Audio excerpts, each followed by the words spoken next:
Here we go. Male flower. I'm gonna get a little bit of pollen on my finger. And now I'm gonna put that pollen on the female flower. You notice the female flower has a fruit on the bottom of it there. And the male flower is just on the stalk here. Its pollen is inside of it here. So we're gonna basically rub the pollen off that male. And we are gonna rub the pollen onto that female on the side of her little area.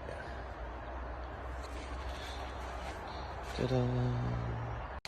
So this is the same fruit I pollinated one day before.